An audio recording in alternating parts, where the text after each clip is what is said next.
तो राहुल गांधी फिर आ गए उसी अभय मुद्रा पर और कहा कि अग्निवीर के जरिए और फलाने के जरिए किसानों के आंदोलन के खिलाफ जो हो रहा है, रोकने की कोशिश हो रही है, उसके जरिए अंगूठा काटा जा रहा है। तो राहुल गांधी के इस भाषण का जवाब मुश्किल से 4-5 मिनट, इससे ज़्यादा समय नहीं लगा, अनुराग ठाकुर ने दिया और पूरी तरह से ध्वस्त कर दिया राहुल गांधी के सारे आर्गुमेंट और उनके सारे तर्कों को। फिर कहा कि आप किताब संविधान की जेब में लेके घूमते हो, आपको मालूम नहीं कि इसमें लिखा क्या है।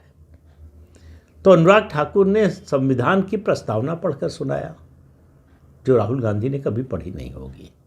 खुद नहीं पढ़ी कोई बात नहीं, लेकिन उनके टीम के किसी सदस्य ने पढ़कर उनको बताया भी नहीं। ये उनकी बातों से पता चलता है। और इससे बड़ा हमला किया अनुराग ठाकुर ने, कहा आप अंगूठा काटने की बात कर रहे हो, आपके शासन में तो सिखों के सिर काटे गए 1984 में। कितना बड़ा नरसंहार हुआ सिखों का।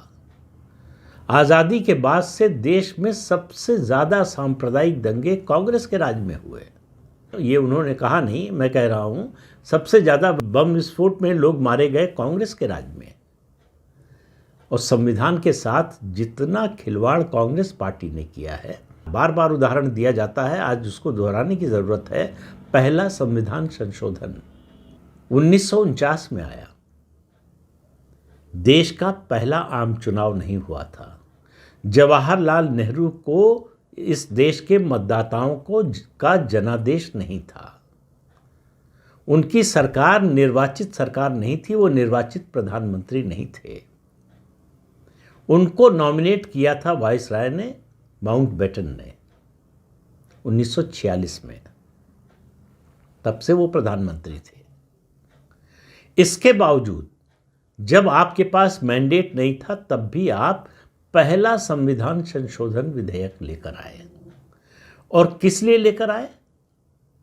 अभिव्यक्ति की स्वतंत्रता को कर्ब करने के लिए, उसको दबाने के लिए, उसको कुचलने के लिए।